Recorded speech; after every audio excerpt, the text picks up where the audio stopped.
So hello, I am Vinod Singh. Welcome to the current exam. So आज की class में हम मौर्य काल के बारे में पढ़ेंगे। ठीक है, मौर्य एम्पायर के बारे में, अशोक, बिंदुसार और इन सब के बारे में आज हम डिटेल से क्वेश्चंस करेंगे और उनके बारे में कुछ चीजें जानेंगे। ठीक है, जो आपके एग्जाम के लिए काफी महत्वपूर्ण है। ठीक है, चलो करते हैं। सबसे पहले जो सिकंदर है, आपने सुना होगा सिकंदर का नाम, है ना?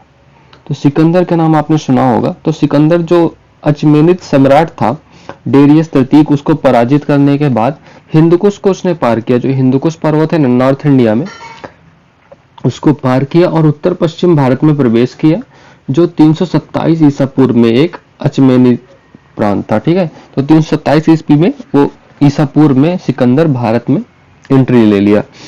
तक्षशिला के राजा अम्बी ओम्फिस ने सिकंदर के सामने आत्मसमर्पण कर दिया। जैसे ही सिकंदर आया, उस तक्षशिला का जो राजा था उसने आत्मसमर्पण कर दिया सिकंदर के सामने। देन फिर पोरस के सामने आया। तो पोरस की जो लड़ाई हुई सिकंदर से, उसको क्या कहते हैं? हाइड स्पेस की लड़ाई। अरे ये कैसा बन गया?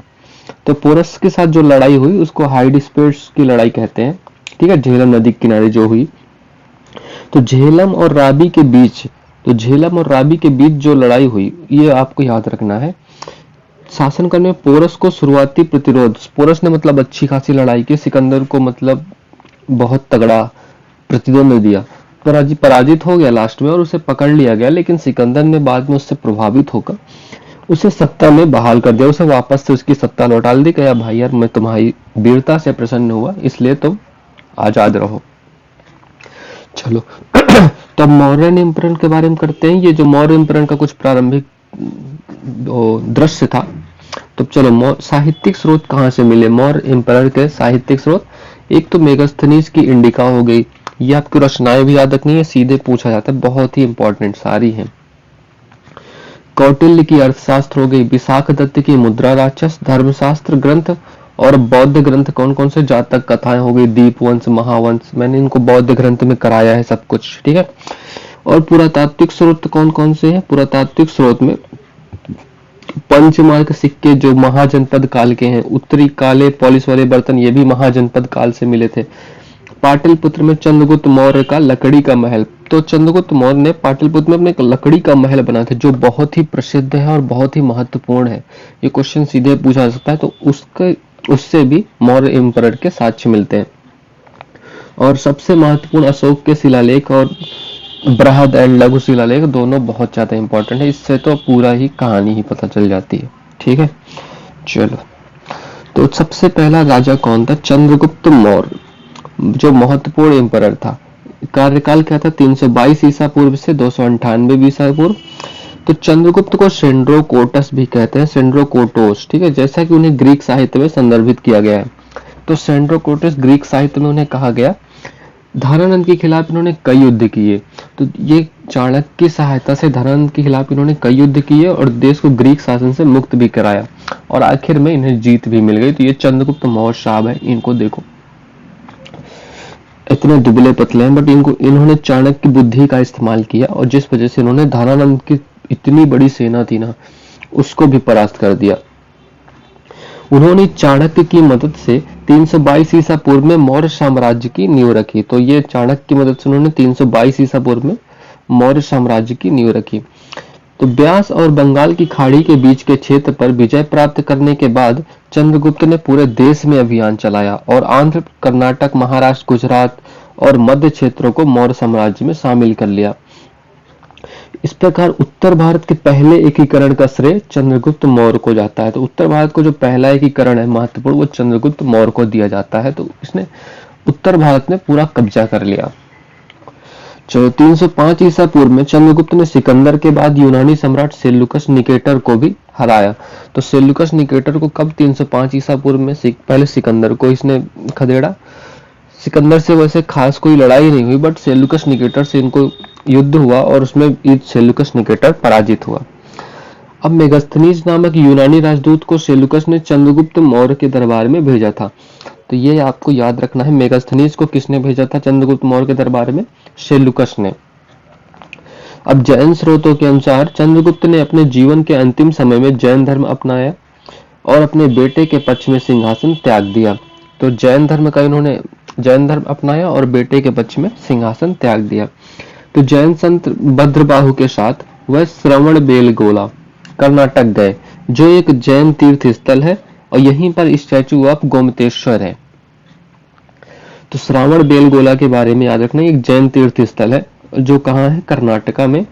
और भद्रबाहु के साथ वह कर्नाटक गए थे, जहां धीमी भूख से उनकी मृत्यु हो गई। मतलब सलेखान, एक जैन धर्म में एक पद्धति मैंने पढ़ाई थी सलेखान, उसमें मतलब पहले कम भोजन को धीरे धीरे कम करके मृत्यु तक प्राप्त होना ही सलेखान कहलाता है। तो उस तरीके से इनकी मृत्यु हुई।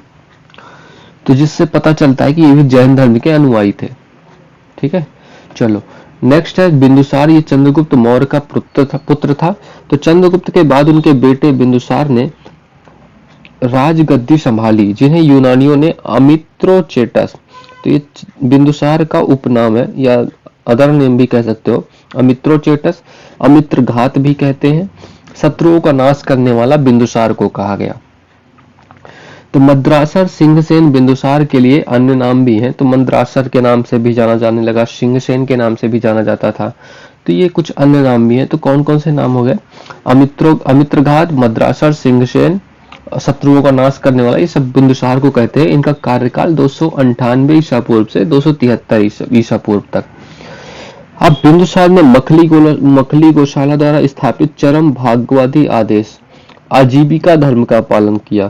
तो बिंदुसार क्या थे, आजीवक संप्रदाय के थे। ठीक है, तो अगर क्वेश्चन पूछता है कभी किस संप्रदाय से संबंधित था, इनका आजीवक संप्रदाय से, और इन्होंने आजीविका का पालन किया।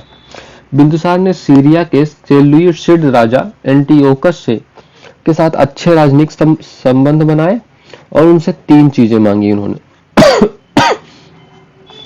वो मैं अभी नेक्स्ट स्लाइड में कराता हूं। तो एंटियोकस ने बिंदुसार के दरबार में राजदूत के रूप में डेमाचस भेजा। तो ये डेमाचस नाम याद रखना है। तो एंटियोकस ने बिंदुसार के दरबार में किसको भेजा था, डेमाचस को। अब देखो बिंदुसार ने एंटियोकस से क्या क्या मांगा था, मीठी शराब मांगी थी, ये तीनों नाम याद रखना। सूखे अंजीर भी इन्होंने मांगे और एक सोफिस्ट या दार्शनिक भेजने का अनुरोध किया, बल्कि दार्शनिक को छोड़ दिया क्योंकि वो निर्यात के लिए नहीं था, और बाकी दोनों चीजें एंटियोकस ने भेज दी। तो मीठी शराब भी आ गई, सूखे अंजीर भी आ गए, बट दार्शनिक नहीं मिला इन्हें। तिब्बती बौद्ध भिक्षु तारानाथ ने बिंदुसार को 2 समुद्रों के बीचों की भूमि यानी प्रायद्वीपीय भारत का विजेता बताया। देखो 2 समुद्रों का मतलब एक इधर ये बंगाल की खाड़ी हो गई, इधर अरब सागर हो गया, इधर हिंद महासागर हो गया, बट 2 समुद्रों के बीच ये 2 इस प्रायद्वीपीय भारत का विजेता बताया। किसने, तारानाथ ने। ठीक है, मौर्य राजाओं की बौद्ध जीवनी कथा दिव्यावादन में तक्षशिला में विद्रोह का उल्लेख है, जिसे बिंदुसार के पुत्र अशोक ने दबाया। तो तक्षशिला में एक विद्रोह हुआ था जिसको अशोक ने दबाया। तब अशोक तक्षशिला का मतलब प्रमुख अधिकारी था, जो उस समय उज्जैन के कुमार या वायसराय थे। मतलब उज्जैन के कुमार के नाम से जाना जाता था अशोक। चलो, तो अब अशोक द ग्रेट 273 ईसा पूर्व से 237 ईसा पूर्व तक, ये इंपॉर्टेंट है आपको। उसको आज ये आईपैड कुछ काम नहीं कर रहा सही से। चलो कोई बात नहीं, आपको तो हो ही जा रहा है। ठीक है, तो अशोक द ग्रेट का कार्यकाल क्या है, 273 ईसा पूर्व से 237 ईसा पूर्व। तो अन्य दावेदारों को हटाकर अशोक के 99 भाई है ऐसा कहा जाता था। तो उन सबको पराजित करके हटाकर अशोक का सिंहासन पर राज्याभिषेक किया गया और राधा गुप्त ने अशोक का सिंहासन हथियाने में मदद की। तो इन्होंने अपने 99 भाइयों से संघर्ष किया। तो ये पता नहीं सच है या गलत, बट इतना मिलता है बुक्स में। राज्याभिषेक के 8 वर्ष बाद अशोक ने 261 ईसा पूर्व में भयानक कलिंग युद्ध लड़ा। तो कलिंग युद्ध की डेट आपको याद रखनी है, 261 बीसी। ठीक है, अशोक युद्ध के कारण उत्पन्न अनकहे दुखों से द्रवित हो गया और सांस्कृतिक विजय के पक्ष में युद्ध द्वारा विजय का त्याग कर दिया। अब कलिंग युद्ध में इतना ज्यादा मृत्यु हुई, नुकसान हुआ, जन मन धन सबकी हानि हुई, उस वजह से अशोक बहुत प्रभावित हुआ और उसने भेरी घोष को धम्म घोष में बदल दिया। तो ये घटना किससे रिलेटेड है, ये कलिंग युद्ध से रिलेटेड है। इसने भेरी घोष मतलब युद्ध की नीति को धर्म की नीति में बदल दिया। ठीक है, 261 ईसा बीसी में हुआ था ये युद्ध। तो ये भी आपको याद रखना है। बाद में मुगली पुत्तिस्य के मार्गदर्शन में वो बौद्ध बन गए, तो इन्होंने बौद्ध धर्म का अपना लिया बाद में। और मोगली पुत्तिस्य ने 250 ईसा पूर्व में पाटलिपुत्र में आयोजित तीसरी बौद्ध परिषद की अध्यक्षता की, जो अशोक के संरक्षण में हुई थी। ठीक है, तो ये बातें आपको याद रखनी है। चलो, अब उन्होंने श्रीलंका, इनके अशोक के दो, एक पुत्र था एक पुत्री थी, महेंद्र पुत्र का नाम था और संघमित्रा इनकी पुत्री का नाम था। तो उन्होंने श्रीलंका भेजा उन दोनों को बौद्ध धर्म का प्रचार प्रसार करने के लिए, और दक्षिण भारतीय राज्यों बर्मा, मध्य एशिया आदि में बौद्ध धर्म के प्रचार के लिए मिशनरियों को भेजा। ठीक है, इसने अपने धार्मिक प्रचारकर्ताओं को भेजा। उन्होंने ग्रीक राज्यों और ग्रीस में शांति के राजदूत भी भेजे। तो अशोक ने धर्म के लिए बहुत काम किया, बल्कि वो इतना शांति प्रिय आदमी नहीं था। उसने युद्ध जीता, उसने जो जमीन वगैरह, जो भी लैंड वगैरह जीते थे, उसने वो सब नहीं लौटाया, बस उसने ना ही अपनी सेना भंग की। तो बस उसने अब थोड़ा द्रवित हुआ कि यार इतना क्यों, ये सब क्यों करना। तो उस वजह से उसने धर्म की नीति भी अपना ली, बट उसने वो अपनी जो जीता था, जो अपनी सेना थी, उनको भंग नहीं किया। उसको कहीं ना कहीं डर था कि कहीं कोई और ना फायदा उठा ले इस चीज का। तो अशोक अत्यधिक शांतिवादी नहीं थे। उन्होंने कलिंग को अपने राज्य में शामिल कर लिया। उन्होंने सेना को भी भंग नहीं किया। यही बात मैंने अभी आपको बताई। तो अशोक के अधीन लगभग पूरा उपमहाद्वीप दक्षिण को छोड़कर एकल नियंत्रण में आ गया। अब देखो, नॉर्थ इंडिया पूरा ना अशोक के संरक्षण में आ गया।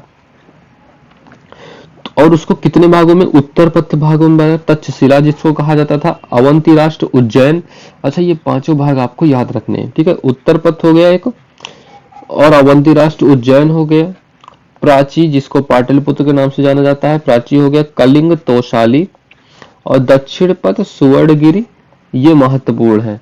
तो कितने पार्ट हो गए, 1 2 3 4 5 भागों में इन्होंने बांटा अपने पूरे राज्य को। ठीक है, तो ये बातें आपको याद रखनी है। चलो नेक्स्ट, इकोनॉमी कैसी थी मौर्यन एम्परर की। तो अब इकोनॉमी पे बात आती है, तो इकोनॉमी पे करते हैं। थोड़ा रुकना तुम लोग, मैं कराता हूँ। चलो ठीक है, तो इकोनॉमी पे करते हैं। लौह औजारों का उपयोग विविध कृषि उत्पादन, कृषि भूमि और सिंचाई सुविधाओं में भारी वृद्धि ने मौर्य अर्थव्यवस्था के विकास में योगदान दिया। तो मतलब काफी औजारों का विकास हो गया धीरे धीरे, क्योंकि देखो महाजनपद पीरियड जो था ना, उसी में कृषि का काफी विकास हो गया था।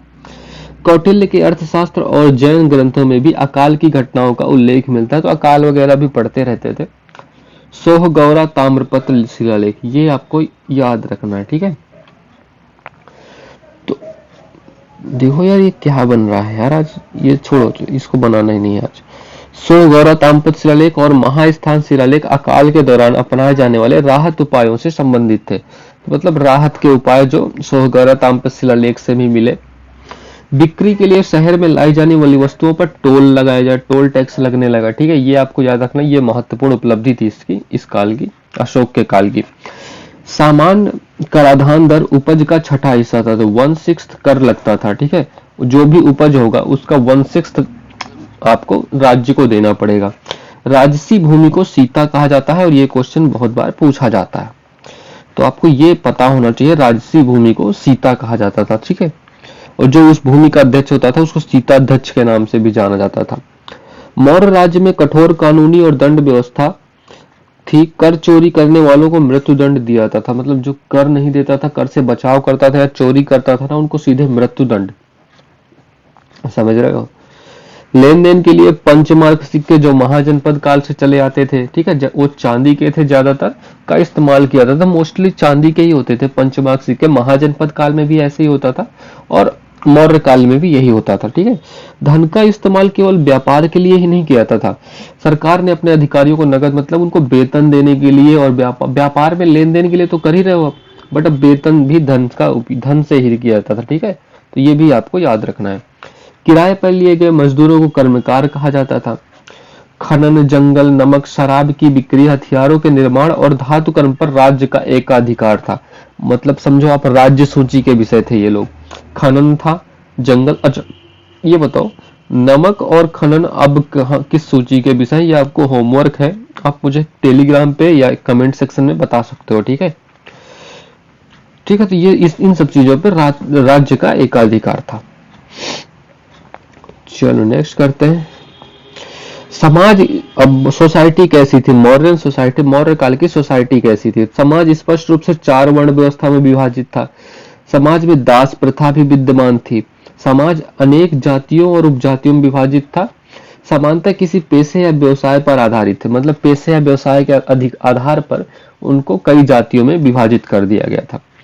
वर्ण संकर विवाह या अंतर वर्ण या अंतर जाति विवाह भी बताए गए, मतलब वर्ण संकर या अंतर वर्ण मतलब इंटरकास्ट मैरिज तब अलाउड थी। ये 2 प्रकार के थे, अर्थात अनुलोम, उच्च वर्ण जाति का वर, और प्रतिलोम में उच्च वर्ण जाति की दुल्हन। देखो अनुलोम और प्रतिलोम इनमें आप कंफ्यूज नहीं होना। अनुलोम में क्या होता था, उच्च जाति का वर होता था, वर जो होता था उच्च जाति का था। जबकि प्रतिलोम में क्या होता था, प्रतिलोम में होता था जो दुल्हन थी या वधु थी, दुल्हन उच्च जाति की होती थी। तो ये आपको याद रखना है, ठीक है। जबकि कौटिल्य ने दासों की 9 श्रेणियों का उल्लेख किया। ये पता होना चाहिए आपको, किसने दासों की 9 श्रेणियां बताई, कौटिल्य ने दासों की 9 श्रेणियों का उल्लेख किया। मेगास्थनीज ने भी इसकी अनुपस्थिति की रिपोर्ट की है, ठीक है। तो मेगास्थनीज को लगता था ऐसा नहीं है, तो उन्होंने अपने इंडिका में, जो मेगास्थनीज की पत्रिका थी इंडिका, उसमें इन्होंने कहा कि ऐसा कुछ नहीं है। बट जब कौटिल्य ने बताया कि 9 प्रकार के दासों को 9 श्रेणियों में विभाजित किया गया। मेगास्थनीज ने 7 गुना सामाजिक विभाजनों के बारे में बताया। तो देखो 7 सामाजिक विभाजन, ये मेगास्थनीज की देन थी। ये क्वेश्चन भी पूछा जा चुका है, ठीक है। तो इसको आपको प्लस पॉइंट में रखना है, और जब ये दोनों पॉइंट अच्छे हैं, आपको दोनों पॉइंट याद करना है, फिर से पढ़ लो आप एक बार, ठीक है। चलो नेक्स्ट। जातक कथाओं के अनुसार चंडाल, निषाद, सबर आदि अछूत जातियां अस्तित्व में थी। उनके साथ अमानवीय व्यवहार भी किया जाता था, ठीक है। समाज में महिलाओं की स्थिति बहुत ही खराब हो गई। विधवा पुनर्विवाह बंद हो गया। गणिका वेश्यावृत्ति की संस्था का विस्तार हुआ, तो मतलब विधवा विवाह बंद हो गया।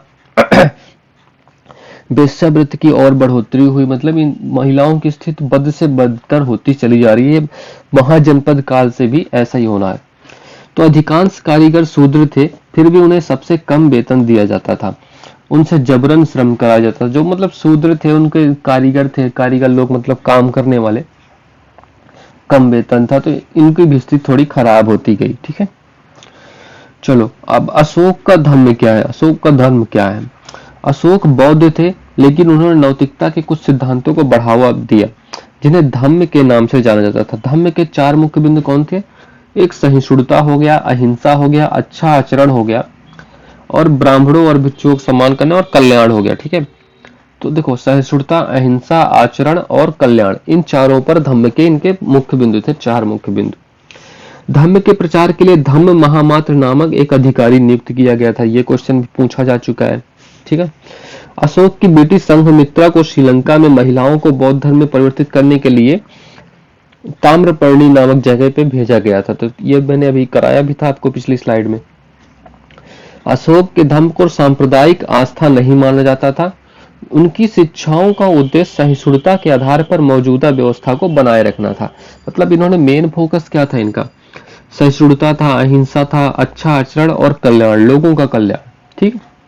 चलो माता पिता की बड़ों की आज्ञा का पालन करना, ब्राह्मणों और भिक्षुओं का सम्मान करना, ये सब इनके कुछ सिद्धांत थे अशोक के। अब चलो मेन पॉइंट आता है अशोक के शिलालेख और अभिलेख। तो ये मौर्य काल के इतिहास में सबसे महत्वपूर्ण स्रोत है। मैंने पहले भी ये बात आपको बताई थी।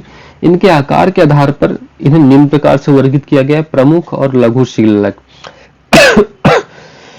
तो लघु शिलालेख क्रमशः 16 और 2 नंबर के थे। प्रमुख और लघु स्तंभ शिलालेख 17 और 3। ये मेरठ, टोपरा, कौशाम्बी, सांची, सारनाथ, लौरिया, नंदगढ़, लौरिया, अरराज, रामपुर और लुम्बिनी जैसे गंगा घाटी और उसके आसपास के स्थानों से प्राप्त हुए। अभी मैं कुछ इंपॉर्टेंट जगहों के नाम कराऊंगा, आपको ऐसे नहीं याद करना। भारत का राष्ट्रीय प्रतीक अशोक के सारनाथ स्तंभ से लिया गया था। तो ये भी जो राष्ट्रीय प्रतीक है ना, वो 4 शेरों वाला, उसको अशोक के सारनाथ स्तंभ से लिया गया था, ठीक है। अशोक का नाम केवल छोटे शिलालेखों पर ही मिलता है। वे लोगों से सीधे बात करने वाले पहले राजा थे। तो ये इनकी महत्वपूर्ण विशेषता थी। ये क्वेश्चन भी कई बार पूछा जा चुका है। मुख्य रूप से प्राकृत भाषा और ब्राह्मी लिपि, सब मैक्सिमम प्राकृत भाषा और ब्राह्मी लिपि का कुछ अभिलेखों में भी उपयोग किया गया। ठीक है। पाकिस्तान में मनसेरा और शहबाजगढ़ी के शिलालेख प्राकृत भाषा में है। ये आपको याद रखना, मनसेरा और शहबाजगढ़ी ये पाकिस्तान में है और इनकी भाषा क्या थी? प्राकृत। कंधार शिलालेख द्विभाषी है, इसमें ग्रीक और आरामी भाषाओं के लिपियों का प्रयोग किया जाता था। ठीक है। तो जो ये पाकिस्तान के मनसेरा और शहबाजगढ़ी शिलालेख थे, इनकी भाषा प्राकृत थी, बट लिपि इनकी जो थी खरोष्ठी लिपि थी। ठीक है, खरोष्ठी लिपि थी। कांधार शिलालेख द्विभाषी है, ये भी आपको पता होना चाहिए। चलो, एडमिनिस्ट्रेशन कैसा था? मौर्यन जो एडमिनिस्ट्रेशन था वो कैसा था? एडमिनिस्ट्रेशन के बारे में बताओ। तो मौर्य साम्राज्य 5 प्रांतों में विभाजित था, उत्तर पथ, अवंती पथ, प्राच्य पथ, दक्षिण पथ और मगध। मैंने ये भी कराया, लास्ट स्लाइड में पीछे कराया था मैंने। मौर्य के पास एक विशाल सेना थी और नौसेना भी थी। केंद्रीय प्रशासन कैसा था? तो केंद्रीय प्रशासन राजा केंद्र था। चलो, राजा केंद्र था और उसे मंत्री परिषद, युवराज, पुरोहित, सेनापति और अन्य द्वारा सहायता प्रदान की जाती थी। ठीक है। सर्वोच्च अधिकारियों को तीर्थ कहा जाता था और अध्यक्ष 26 विभागों का प्रबंधन करता था। तो ये कुछ केंद्रीय प्रशासन था मौर्य काल का। महत्वपूर्ण अधिकारी, सबसे इंपॉर्टेंट क्वेश्चन यही है, यही पूछा जाएगा आपसे एग्जाम में भी। ठीक है। चलो, तो महत्वपूर्ण अधिकारी कौन कौन से थे? मंत्री थे। मंत्री कौन? मुख्यमंत्री, मंत्री परिषद अध्यक्ष, मंत्री परिषद के प्रमुख। तो मंत्री जो क्या होते थे उसको मुख्यमंत्री कहते थे और मंत्री परिषद का अध्यक्ष मंत्री परिषद के प्रमुख होते थे। पुरोहित मुख्य पुजारी होता था। सेनापति कमांडर इन चीफ। युवराज जो मतलब नया राजा होने वाला होता था। समाहर्ता राजस्व संग्रह करता। ये बहुत ही ज्यादा इंपॉर्टेंट है, तो समाहर्ता याद रखना है। समाहर्ता राजस्व संग्रह करता था। शुल्काध्यक्ष शाही के प्रभारी अधिकारी की आय। तो ये शुल्काध्यक्ष जो आय निर्धारित करते थे ये लोग। जासूसों, गूढ़ पुरुषों और मुखबिरों, प्रतिवेदकों ने महत्वपूर्ण भूमिका निभाई। तो इनमें से आपको पुरोहित तो आपको पता होगा, मुख्य पुजारी होता था, और ये समाहर्ता, ये दोनों पॉइंट आपको याद रखने हैं, बाकी आप भूल सकते हो, कोई दिक्कत नहीं। चलो, स्थानीय प्रशासन कैसा था? मौर्य राज्य में स्थानीय और नगर पालिका प्रशासन भी था। 20 या आहार एक प्रांत की इकाइयां थी। मेगास्थनीज के लेख में नगर पालिकाओं के प्रशासन के लिए 5-5 सदस्यों वाली 6 समितियों का उल्लेख है। तो कुछ समितियां हैं जो 5 सदस्यों वाली समितियों का उल्लेख भी है, मेगास्थनीज में लिखा था। अब चलो, ये भी कुछ इंपॉर्टेंट है, आपके महत्वपूर्ण अधिकारी हैं मौर्य काल के। तो सीताध्यक्ष किसे कहते थे? पर्यवेक्षित कृषि का जो पर्यवेक्षण करता था उसको सीताध्यक्ष के नाम से जानते थे। पन्याध्यक्ष वाणिज्य अधीक्षक, युक्ता अधीनस्थ राजस्व अधिकारी, प्रदेशिका मुख्य राजस्व अधिकारी, ये आपको पता होना चाहिए। युक्ता, प्रदेशिका। स्थानिका किसे कहते थे? स्थानीय प्रशासन का प्रमुख। प्रदेशिका के तहत काम किया। राजुका, ये राजुका भी क्वेश्चन आ चुका है एग्जाम में। तो राजुका राजस्व बंदोबस्त अधिकारी होता था। संस्थाध्यक्ष बाजार अधीक्षक। पौथवाध्यक्ष वजन और माप का अधीक्षक। नौध्यक्ष जहाजों का अधीक्षक। नौ अध्यक्ष से याद रखना, नौ। ठीक है। शुल्काध्यक्ष चुंगी का कलेक्टर। तो ये कुछ अधिकारी हैं और किससे संबंध है इनका, तो इनको भी आप याद रखना पड़ेगा। चलो, ग्राम स्तर के अधिकारी कौन थे? ग्रामिका गांव का मुखिया होता था। यह निर्वाचित निकाय था, मतलब इसको निर्वाचन किया जाता था। ग्राम वृद्ध, विवादों को निपटाने के लिए गांव के बुजुर्गों की पंचायत ग्राम वृद्ध के नाम से जाना जाता था। कुछ और ये क्या है? सुदर्शन झील का निर्माण चंद्रगुप्त मौर्य के शासनकाल में गुजरात के गिरनार पहाड़ी पर किया गया। ठीक है। तो सुदर्शन झील का निर्माण, ये क्वेश्चन बहुत बार पूछा जा चुका है। कौन, किसने निर्माण किया, किसने मरम्मत कराई, किसने पुनः निर्माण कराया, तो ये सब बातें आपको याद रखना पड़ेगा। चंद्रगुप्त मौर्य के शासनकाल में गुजरात के गिरनार पहाड़ी में इसका निर्माण हुआ। पूर्व में ताम्रलिप्ति, पश्चिम बंगाल के मिदनापुर में तामलुक और पश्चिम में भरूच, 2 महत्वपूर्ण बंदरगाह थे। ताम्रलिप्ति हो गया एक, जो पश्चिम बंगाल पे हो गया मिदनापुर के तामलुक के निकट, और भरूच ये कहां था? गुजरात में था। ये 2 महत्वपूर्ण बंदरगाह थे मौर्य काल के। विशाल सेना और नौसेना रखी गई जिसमें 4 वर्णों की सेवा का अनुमति करने से, ये तो मतलब सेना थे जिसमें सभी चारों वर्ण सेवा कर सकते थे। तो राजा, मित्र, दुर्ग, किला, अमात्य, जनपद, कोश, सेना, कौटिल्य के सप्तांग सिद्धांत के राज्यों के 7 तत्व क्या थे? तो राज्यों के, कौटिल्य का जो सप्तांग सिद्धांत था उसके अनुसार राज्य के 7 तत्व थे। कौन कौन से? राजा हो गया, मित्र हो गया, दुर्ग, किला, अमात्य, सचिव, जनपद, क्षेत्र, कोष, खजाना, सेना। ठीक है, तो ये 7 तत्व थे राज्य के। चलो, तो कुछ और ऑफिसर्स है, इनके बारे में भी आपको याद रखना है। प्रशस्ति क्या होता था? जेल प्रमुख होता था। सन्निदाता ट्रेजरी प्रमुख, कोषाध्यक्ष कोषाधिकारी, कोष। देखो मैं ये इतने सारे ये इसलिए करा रहा हूं कि मैंने एक भी नहीं छोड़ा, क्योंकि इन्हीं से क्वेश्चन आता है और आता ही आता है, महत्वपूर्ण है, इसलिए मैं करा रहा हूं। अदरवाइज मैं आपका टाइम वेस्ट नहीं करूंगा यहाँ पे। तो व्यावहारिका मुख्य न्यायाधीश, करमांतिका उद्योगों और कारखानों का प्रमुख, दुर्गपाल क्या होता था? शाही किले का प्रमुख, अन्नपाल खाद्यान्न विभाग, रज्जुकस भूमि मापक, ये आपको रटना ही है। अकराध्यक्ष खनन अधिकारी, ये भी। धातुकर्म लौहाध्यक्ष, लक्षणाध्यक्ष सिक्का ढलाई, इसको भी आपको याद रखना है। और लवणाध्यक्ष नमक विभाग के अधिकारी। तो देख रहे हो कैसे कैसे बन रहा है। तो चलो अब कुछ क्वेश्चंस कर लेते हैं यार इनके, ठीक है। हाँ, तो क्वेश्चंस स्टार्ट करते हैं। Okay, let's do it.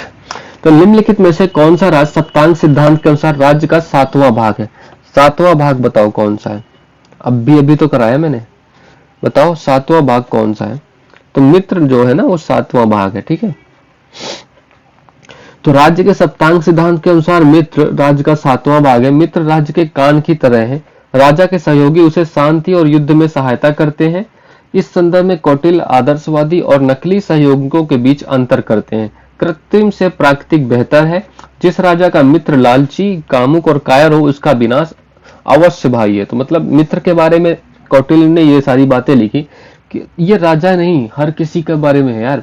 अगर तुम्हारा मित्र ना लालची है, कामुक है, कायर है, तो तुम्हारा विनाश भी सुनिश्चित ही है। चलो नेक्स्ट। अशोक ने अवंती महाजनपद को जीता और बिंदुसार के शासनकाल के दौरान मौर्य साम्राज्य में विलीन हो गया। यह किस ग्रंथ से संबंधित है? तो यह बुद्ध घोष का जो सामंत पसादिका है इससे संबंधित है, ठीक है। तो ये इसका करेक्ट आंसर है। तो बिंदुसार शासन के दौरान अशोक ने अवंती महाजनपद को जीतकर मौर्य साम्राज्य में मिला लिया। तो क्योंकि अशोक ना उज्जैन का वो युवराज था, इसका उल्लेख बुद्ध घोष द्वारा लिखित सामंत पसादिका में मिलता है, ठीक है।